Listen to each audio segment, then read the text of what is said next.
what your country can do for you. Ask what you can do for your country.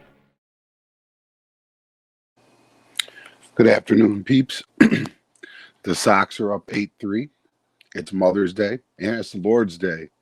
So that can only mean that it's time for White Devils.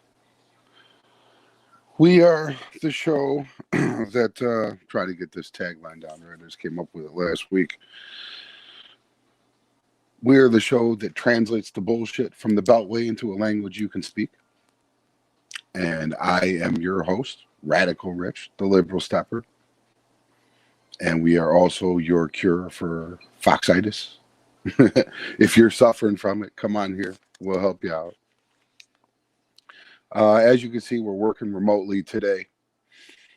That's because asshole construction workers dug through our Comcast line yesterday. So we had no Wi-Fi at the studio and therefore could not run the broadcast. So I'm doing it solo dolo from the crib, which is cool. We're going to keep it funky anyways because it's Mother's Day. So, we're going to get into what we got to get into. And then we're going to move on. I'm going to go have dinner with my mother. Hopefully you guys are doing the same. What do we got coming up today? We've got some more GOP infighting, which is always a tasty topic. Gates and Green on tour. Can't wait to get into that. Fed charges in the George Floyd case. Ashley Babbitt. My friends on the right want to talk about Ashley Babbitt. So we're going to do a little bit of that. But first, we're going to dig in to the job report.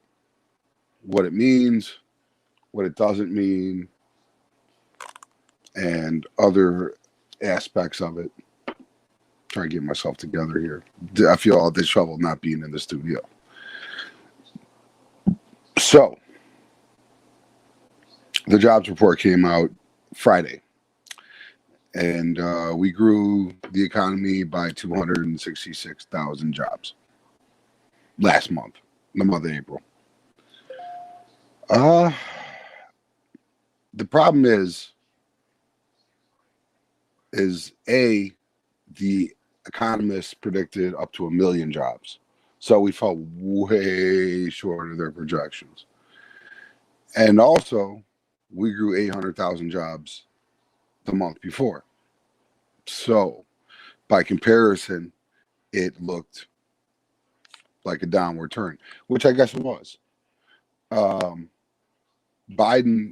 immediately came out, and gave a little speech and basically said, hey, we're in the middle of a recovery. Like, not every month is going to be all gravy. We're still struggling to get back. There's a lot of elements of the rescue plan that have not been even implemented yet. So it's going to take some time. And I can give them that benefit of the doubt. I think that's true. The bill's only been in existence for 60 days. But if you leave it up to Republicans to just, what's the term?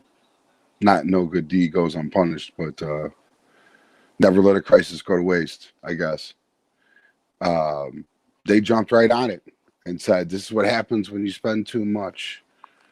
That we're paying too much in unemployment. People don't want to go back to work, which is really an insult to the American worker, to be honest with you.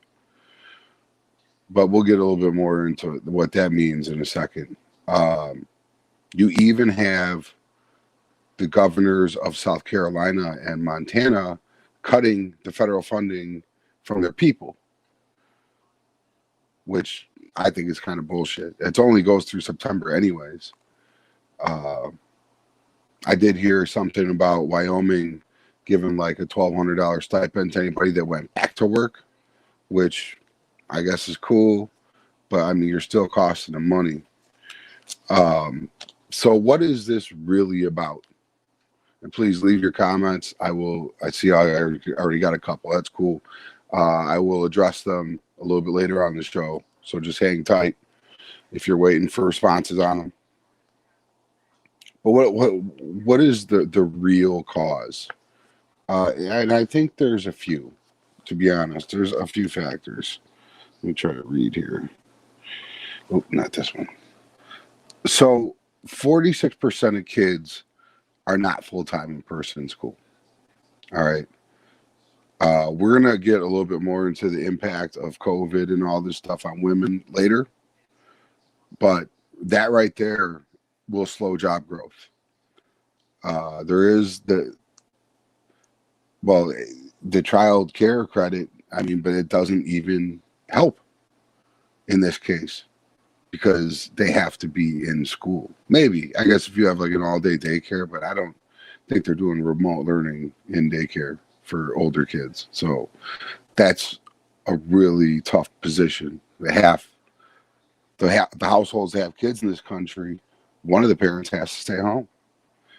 The women leaving the workforce, and again, we'll get a little bit more into that later, but 2 million women have bumped out of the workforce, mostly because of having to watch their children while they're being homeschooled. What else? Only 32% of people get unemployment out of workers that leave their jobs. So right there, that's almost 7 out of 10 people that aren't even on it. So this idea that there's like this mass, I don't know, I'm going to get myself fired and chill out and collect all this cake. It's just not, the numbers don't bear that out, man. And the big deal for me, and I've been harping on this, is we need to raise wages in this country. It all boils down to the $15 minimum wage. If you got all your stimuli, if you got all the extra money unemployment's given you, and you collected all your wages, you know, whatever they give you, which is, I think, a little less than half of what you were earning when you were working, you're making 15, 16 bucks an hour with no benefits. Pay your fucking workers, companies. It's ridiculous. I'm tired of the scare tactics. Oh, it'll cost $8 for a gallon of milk, $20 for a taco. Shut up. Just pay your workers, man. I referenced the Kentucky Derby last week. They fell 3,000 employees short this year because people didn't want to come to work for them. They're paying $7.25 an hour. You know how much a mint julep is? A mint julep is $15. They're telling the American worker that they are less than a half a drink. An hour of your time is worth a half of drink, minus tip. It's kind of insulting. Pay your fucking workers, man. And you won't have this problem. Nobody's getting rich off of unemployment. People are getting by with the bare minimum, but you don't even want to give them the bare minimum. And I really think that's the issue at heart. I think people, by and large, do want to work. And I've heard different anecdotal testimonies about it. People just saying, I'm not going back to my job. They didn't pay me shit. You know, and I know, being from Illinois, that a lot of Illinois people are like, what are you talking about? Blah, blah, blah. Listen, man, a lot of the country don't have our wages because they don't have strong unions, and they just don't have this economy that we have in this area. So you might be getting pretty good wages here, but you ain't getting them all over. So getting back to the jobs report, I think that's why some of these things are happening. And Biden actually turned into a positive. He used it as a reason why they need to pass this jobs plan and this families plan, because it will help people get back into the workforce and create more jobs. And that sounds good to me, man. Let's do it. I mean, I know it costs a note, but it's over 10 years or something anyways. Like, it's going to get spread out. and inflation will minimize the damage to an extent. And if it grows the economy like that, then what are we waiting for? Get off your duff, Congress. I'm talking to you, Senate, Republicans, being dickheads. Let's get this popping.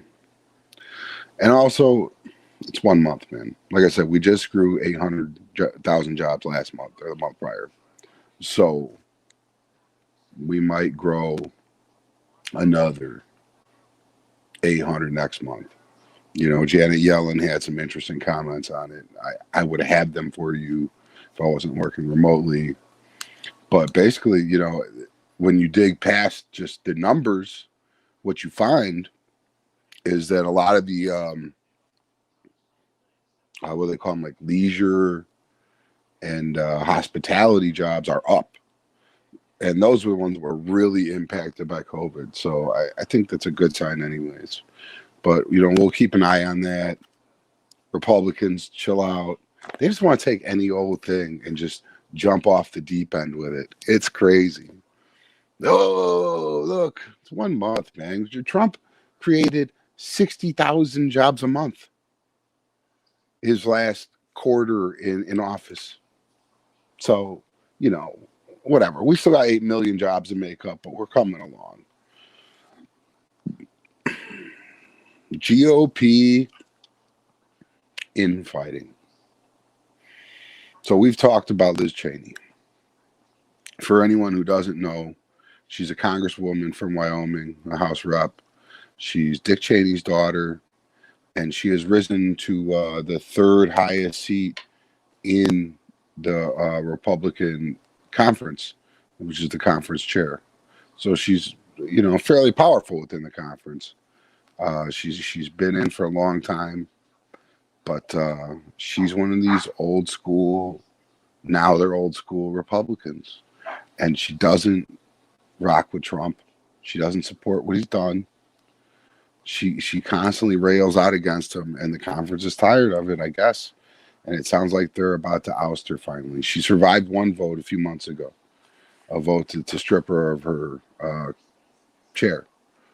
And she held it then, but now it sounds like the writing's on the wall that she is toast. And she's going to be replaced by a young woman named Elise Stefanik. Elise Stefanik is a 36-year-old House rep from, I believe, the 21st Congressional District of New York. It's northern New York. And she's sort of got the same tale as a lot of these current Republicans. She was very anti-Trump, very moderate when she came in office. And once impeachment happened, she jumped on the Trump train. And she flipped all her positions. She started supporting him blindly. Lately, she's been doing the rounds on all these different podcasts. Sebastian Gorka, Steve Bannon. So going to the Trump base, Trump wing of the base. And it sounds like she is going to take Liz Cheney's position. Now, she says she's only going to, if she gets seated there, it'll only be till 2022 to the midterms, and she's going to step down. But we'll see, because I don't know why you would get involved for just a year.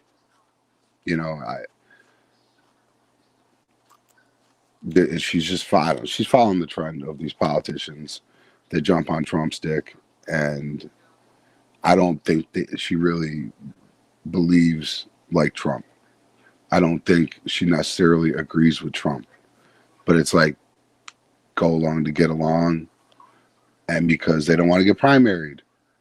So she's doing what a lot of these Republicans are doing, which are bending the knee and giving fealty to Trump. And it's just another example of how this is still Trump's party. The Republicans had a window right after the election to exercise Trump from the party, but they didn't. Mitch failed, and it's just more and more every day. It's becoming Trump's party, even though he's not even on TV. He doesn't even have Twitter to talk to us. But you can see the impact on the Republicans, on their policy and their attitudes and what they prioritize. The big deal with the culture issues. That's all Trump. It's all Trump's playbook. So she's going to take Liz Cheney's spot.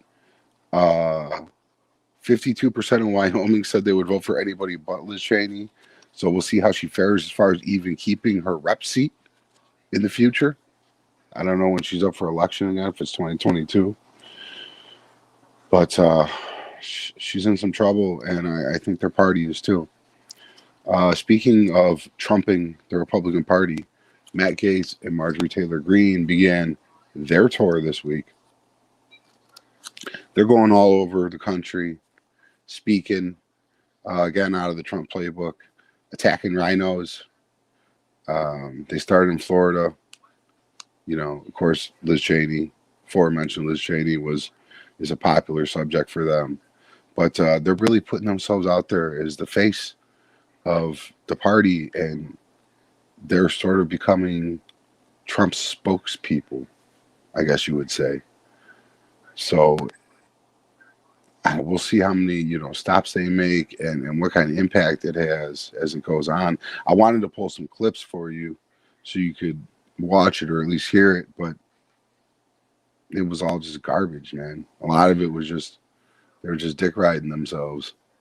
But I mean, what do you expect from Matt Gaetz? Odd that you would put out a guy that's being investigated for sex trafficking as the face of your party, but this is what we have these days. So if they ever say anything noteworthy, we'll definitely get to it. But they didn't. Every clip I heard was just fucking garbage. It was the same old spew. So I'm not even going to waste your time with it. So I guess it's a good segue to Ashley Babbitt. I haven't been really discussing Ashley Babbitt. I was asked about it by a couple of my friends on the right. So I figured I'd address it. You play stupid games. Well, hold on. Okay. For anyone who doesn't know, Ashley Babbitt was shot by a Capitol police officer and killed while storming the Capitol building on January 6th. My thought is, hey, man, you play stupid games, you win stupid prizes. I'm not going to sit here and victimize her. I'm surprised more people didn't get shot on January 6th, to be honest. I'd have been fucking shooting everybody if I was one of them cops. And I know you could say, oh, it was just a chick, man. She was harmless. She was unarmed. Okay, if you take her in a vacuum. But she was one of like 100,000 people. And they had fucking gallows and chanting shit and had all kinds of weapons. Not guns, apparently, but a lot of different kind of weapons. And they were coming for your ass. And the people that you're paid to protect. I'm shooting. I'm emptying my clip. I can't believe she's the only one. To be honest, if it was really Antifa or BLM, I feel like way more people would have got shot. That's just how things tend to go in this country. But I don't feel for it. I don't think the cops should have got charged. You were a fucking idiot, man. You were told to stop. You kept going. You played with your life. And your life got snatched from you. I don't know what else to say about it. I don't really have feelings about it. I just don't see her as a victim. I know the right wants to make her out to be a victim. The only reason they can even attempt, I think, to make her out to be a victim is because they're twisting January 6th. Like, dude, these motherfuckers got all riled up and stormed the Capitol building. The seat of our government outside the White House. They're like the two, most, I don't say influential buildings, but you know what I mean. And I know they're going hard to minimize it and act like it wasn't a big deal. And the right is really trying to put it to bed and move past it. And you know what? To be honest, the left is a little bit extra stuck on it sometimes.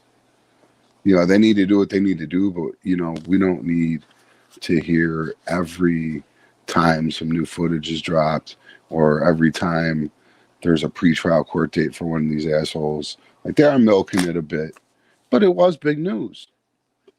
It fucking was big news. It was crazy. And yeah, if I'm a cop, man, and you know, I see all these people storming the building, coming through the windows and shit, all crazy looking, I'm shooting some motherfuckers. I'm not stopping at one. I'm using all my bullets because I'm way outnumbered. So, no charges for that officer. Fine with that. It's unfortunate that she's dead, but she risked her. She played with her life, man. She played with her life, and she got what she got. So that's my thoughts on that. If you have any thoughts on that, please leave them in the comment section, and we will get to those in just a little bit because the show is kind of cruising by. Because it was a bit of a slow week, but we've got some stuff. We've had some stuff.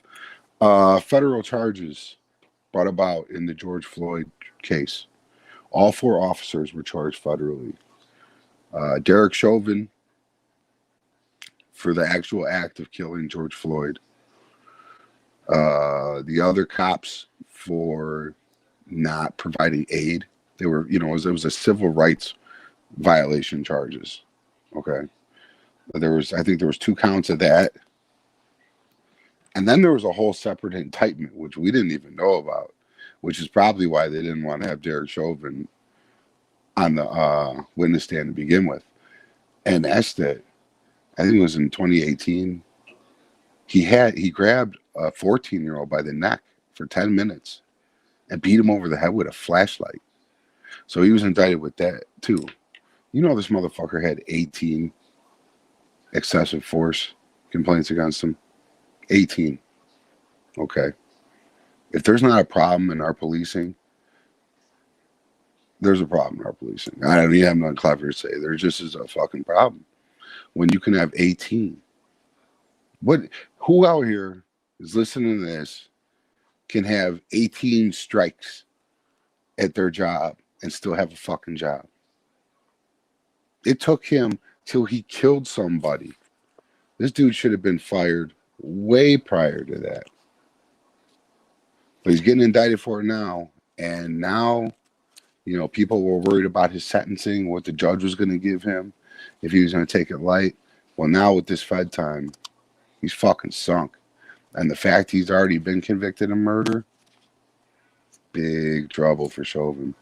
I don't know if he's coming home. Ever.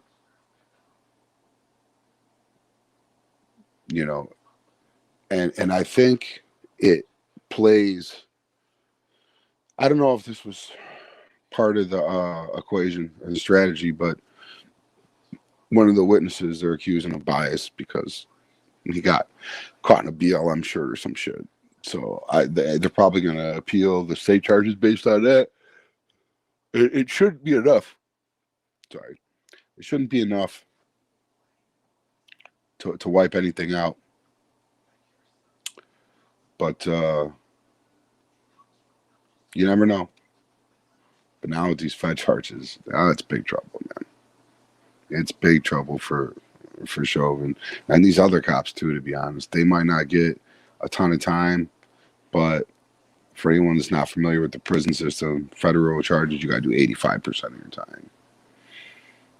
As opposed to like 50 in some cases for state time. So, if they get 5 years, they're doing fucking 4 and change.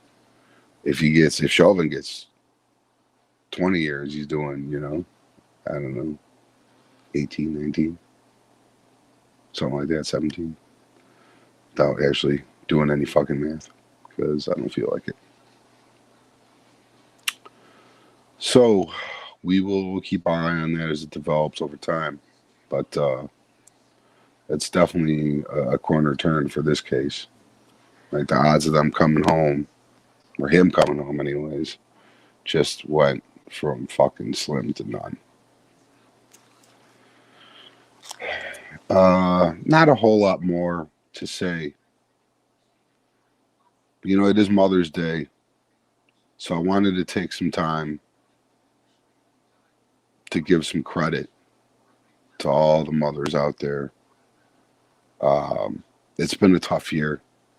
Like I said earlier, 2 million women had to leave the workforce during COVID because they had to, do probably mostly, I would guess, doing some form of babysitting. Or, I don't even call it babysitting, watching your children while they're homeschooling. It's just the homeschooling itself. I've got friends that were ran at the wall. A lot of women were having tough times. The last couple of years of the Trump administration were really lean in terms of assistance. Most of that first COVID bill didn't reach the people it needed to reach. They did get the stimulus, but what the fuck is $1,400? My one friend's got 3 kids, man. They're all getting homeschooled. It's wild in there, and they're still at home. They're still at home till this day. So she got furloughed from her job, and then they just laid her off. Now she's actually, at least the unemployment with the benefits. She's paying her rent with that and her bills. Like, she's not jagging shit off, and she can't go to work. She can't go to work while she's got 3 kids, 8 and 2 5-year-olds at home. And there's women like this all over America, man. And I know she's had a really tough year, and I know she ain't alone. So I want to give props to her and all the other mothers doing what they need to do. Man, women still have real issues in this country. The rescue plan gave some child care credit, but it's only for, I believe, a year. We need to extend that, which I think is in the family's plan. They still are dealing with gender bias in terms of a wage gap. We've got a lot of states passing near total abortion bans, telling women what they can and can't do with their bodies. We've got minority healthcare issues. Like, why is the black woman's mortality rate during birth giving so much higher than it needs to be? There's still disparities in this country, and women still do get the short end of the stick. I mean, there's still discrimination. We've come a long way, from when they couldn't even vote, but that fight isn't all the way over, guys. We've got some work to do as a society to really make things equitable. And frankly, this is probably going to sound strange coming from a man, but I just think women are better at a lot of shit than men generally. I mean, on a case-by-case basis, who knows? But I think generally speaking, I think women have been kept out of powerful positions in which they can excel in, given half a chance. I've worked with and for women, very capable women, very intelligent women that I was proud to work for. I wasn't ashamed. So let's keep fighting those fights, and let's get them up on the equal footing they deserve. And let's get all the mothers all the help they need. And if you're a bum ass baby daddy, step your fucking game up, man. Don't be a piece of shit. Not only you're fucking your BM, you're fucking your child over. Do better. Too much of that. I'm not saying, I'm not painting with a broad brush here. There's a lot of great fathers. But you know who the fuck you are, man. Do better. Take care of your kid. Take some of that stress off your BM's back. So that's about it today. I got one more thing, then we'll get into the comments, and then I'm going to go eat my hog wild, which if you're from the south suburbs, you know what time it is already, just by me saying that. I want to make a TV recommendation. I know, it's a political show, blah, blah, blah. But I saw this really interesting limited series for my true crime heads. Anyone that loves a good story, but especially a true crime head. The Sons of Sam on Netflix. If you haven't had a chance to check it out yet, it's really cool. Like, I knew a little bit about David Berkowitz and the 44 killer, 44 caliber killer. There was a lot to that story I didn't know, though. I didn't know about Maury Terry and his 20-year quest to try to dig up the truth. I didn't know about the role of Satanism involved. I don't want to give too much away, but if you're a true crime guy that likes, or a person who likes creepy shit, Sons of Sam is for you. I recommend it. It was very good, and it was fucking creepy, for sure. So that's all I really got to say about that, because like I said, I don't want to give too much of the plot away.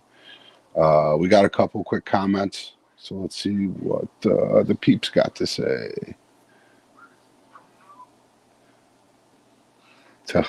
Tell these folks to get back to work, Joe Schmo says. Joe, tell these employers to give livable wages, man. Quit being fucking cheap dicks. I've seen, like, the CEO makes, I think it's like over 300 times what their average employee makes. That shit's crazy, man. Cough some of that up. Give it to the people.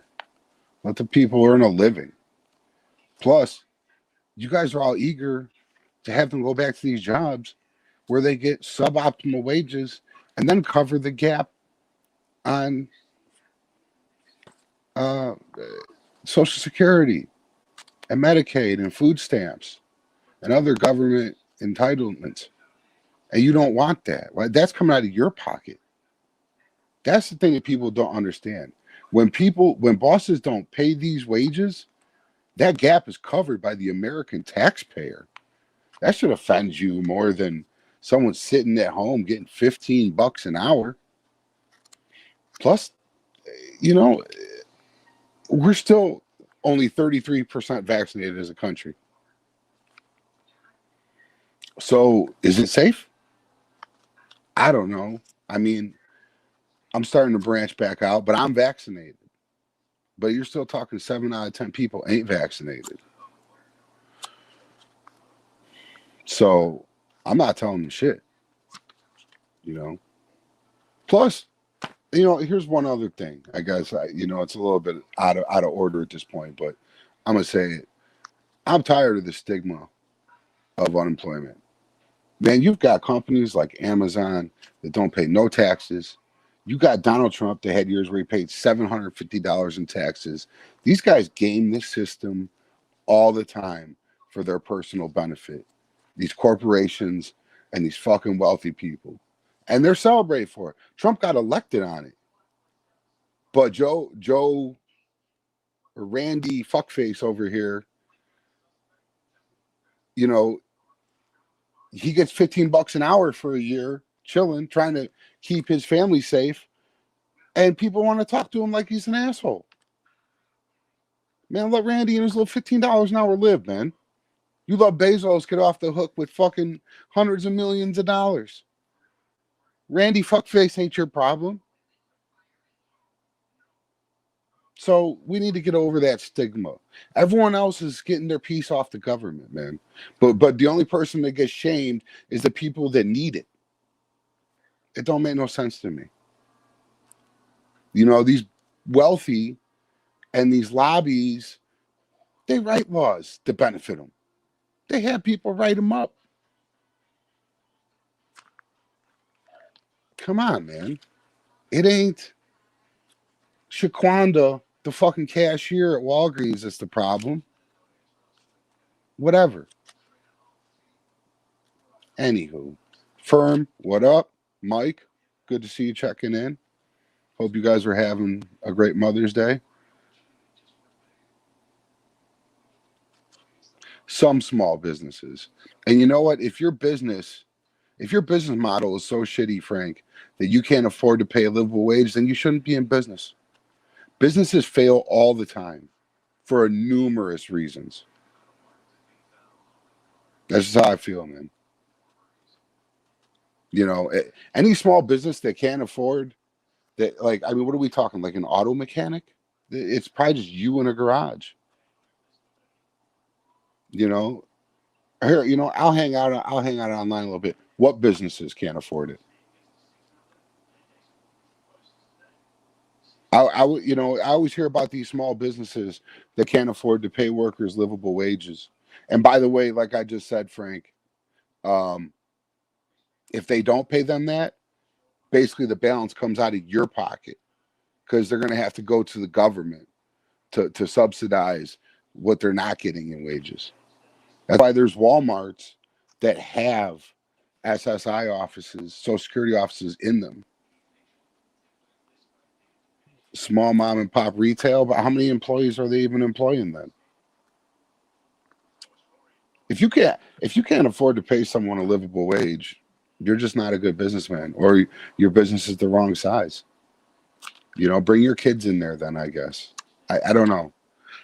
I keep hearing this anecdotal stuff about small businesses, but I see small businessmen rooting for wage increase in a lot of places.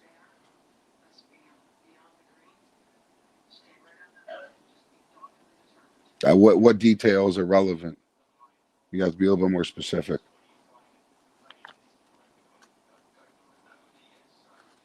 I'll admit there are some businesses that are getting by the skin of their teeth, but what's to say they're not going to fail anyways? Dude, if you look up the business success rate, it's not high. Businesses fail. And I just don't think you should be able to get away with paying slave wages to people. Um, if it ends up being a bigger problem than I'm giving it credit for, then let's talk about some government assistance. Then it might as well go directly through the employers to the people instead of it coming back around the back end via a link card and via housing vouchers and healthcare and things like that. All right, Frank, I'm reading your comment here. As you can see, I'm like half blind, so I gotta like fucking put my eyes right up to the screen.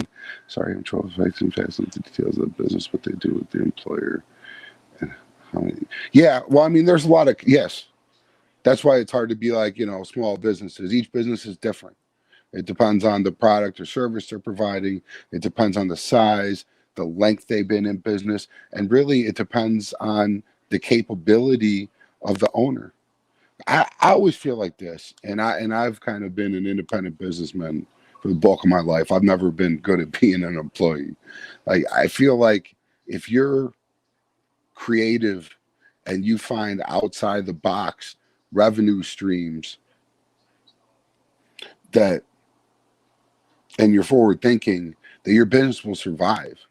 I think it's the people that are stuck in their old school business models. They don't want things to change because they're incapable of change. But eventually they always go the way of the dinosaurs, man.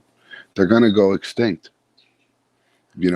I think we need a little bit of forward thought and take advantage of the PPP. If you're a small business, like there's money out there for you to have. And if you spend it all, which you could spend it all on payroll if you want to, then you don't even got to pay it back. Get the person that wants more than 15 an hour, find something better. Uh, you know, again, it depends on where you live. 15 is hard to get in some places in the country. In Illinois, you would think it wouldn't be too hard to find a job over 15. Um, but as automation comes in, and we still have a lot of jobs going overseas, that a lot of these non-skilled labor jobs that used, like my uncle and my grandpa worked in a warehouse or in a manufacturing plant when I was a kid, and they provided, they were homeowners, they provided for families, and my grandma didn't even work. Now you can't even find that job. So where's someone like my grandpa gonna go? Or my uncle. My uncle started his own small motor repair business. I think he's half retired now. My grandpa's passed on. He retired a long time ago. But those kind of jobs, like where all you got to do is go put in some work and you can earn a living, it's not really how it is. Them people before the pandemic, they had 2 or 3 jobs, which I don't think is right. I don't think it's right to do that to the people. And you know what? I would even agree with you if there just like wasn't the money to go around. But when you look at a lot of these corporations, and granted, I guess these are bigger businesses, those smaller businesses are like 100 employees or less. So there's still some pretty big small businesses. I wouldn't call those mom and pops, but when you consider the wealth gap, they're keeping so much more of the money than they're giving to their employees. It's not a matter of we don't got it, you're going to bankrupt us. It's a matter of I just bought my 3rd fucking house and my 2nd yacht, and I've got money fucking pouring out my ass. Meanwhile, I got employees making $8.50 an hour. And in a lot of the country, that is, bro. The wages are shitty in a lot of this country. Wage jobs are meant to be entry level. Yeah, but it's just not that way anymore. Like I said, the unskilled labor jobs, a lot of them are gone. They're shipped overseas. They're automated. And it's happening more and more. It's only going to get worse. And that's where people will turn to like a Target or a Walmart or even a fast food job just to get by. You know, and on top of that, we're still 8 million jobs down from COVID. So that's 8 million whole other jobs that had to have been non-essential or they would have never been lost. What's essential? Working at Walgreens, working at Walmart, working at Burger King, working at White Castle. Those were essential jobs. Those were the jobs that we didn't lose. So what jobs did we lose?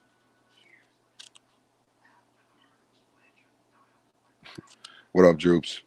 In the building. I appreciate you guys tuning in. I need less what ups and more comments though. Mike, what'd you say? Let me get back to your comment. Don't hire any employees in your small business until you can afford to pay them a wage that they can use to survive. I agree with that.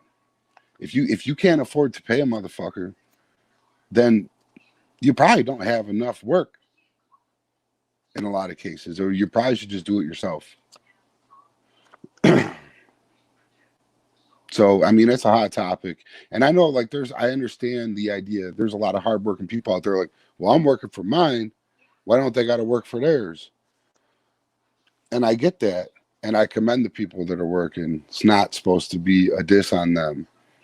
But, you know, if you lost your job due to COVID or you know, whatever, tell them to get the money, man. Everybody's getting their money. Jeff Bezos is getting or keeping his money. Everybody else, the Waltons are keeping all their money. They're not paying in. They're not paying in as much as you are to the government. You're getting a little piece back.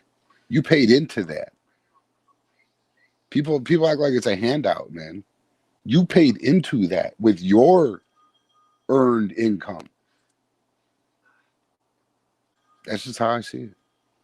So take the money, take the time. But I will say this. If you're going to sit on your ass for a year, learn a new skill. Take an online course. Train for one of these future green jobs. Don't just sit on your ass and eat fucking Cheetos and smoke dope. Well, maybe smoke dope. But don't sit around and eat all the fucking Cheetos. You know? Think about your future. You know, we're talking about these fucking fossil fuel jobs that are going away, but the green economy jobs are coming. Retrain, man. As an old dog, learn new tricks. Get with the future economy. Don't try to grip onto the past one, because that's just a recipe for disaster every time. Let's see what Mike's got to say. The ratio of CEO to worker pay has increased 1,000% since 1950, according to the data from Bloomberg today. Fortune 500 CEOs make 204 times regular workers on average. Bloomberg found The ratio was up from 120 to 1 in 2000 to 42 to 1 in 1980 and 20 to 1 in 1950. So there you go. It's not that the money's not coming in, or traditionally hasn't been coming in. It's just who's getting it. And there's a lot of times with a lot of these bigger businesses and even these middle-sized businesses, small mom and pop shops aside, the money is there. It's just not going to people that need it most. People are hoarding wealth. We've talked in the past about the new wealth growth in COVID. They were calling it the K-shaped recovery because the working class was going down, but these companies like Apple and other big companies, they made $1 trillion combined during COVID in a pandemic. You think they gave their employees fucking all raises? Probably not. Not in a lot of cases. You know, there's a lot of work to be done with that. And I don't know. I just want to see people be able, especially my friends on the right. They're the bootstrap people. Pull yourself up by the bootstraps. Well, let's give these people a wage where they can do that. Even the wage bill that we didn't even pass, it increased over 5 years. It took 5 years to get to $15 an hour. And by the way, if you tie wages to inflation, they're about $23 an hour right now, today. So let's give them the 15. Or if we're really like, man, 15 is too much. Okay, well, right now the federal minimum wage is $7.25. Give me 13. I'm willing to negotiate, but let's get it up to something much better than this. And all that fear. Here's another thing, Frank, if you're still listening, I hope you are. The places that have gone $15 an hour have not experienced any of the issues that the right would have you afraid of were going to happen. It hasn't been desolate on small businesses. It hasn't destroyed business. It hasn't chased everybody out of these places. Seattle, Washington is one of the biggest growing places in the country, and they're 15. Chicago's 15. They're doing fine. Mike's down in LA. They're doing fine at 15 plus. And what it should do for guys like you is push the whole scale up.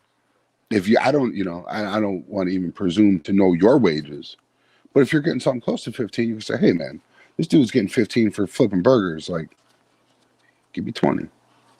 That's what my work's worth now. It should push the whole thing up, and it should increase the quality of work that business owners get. The work ethic. You're going to get more because employees are going to be more invested because they're actually earning a living. And I think those are all good things. I think the idea that, businesses are going to be ruined and Armageddon's going to happen, that's something the right's been pitching since Obamacare, that the bottom was going to fall out.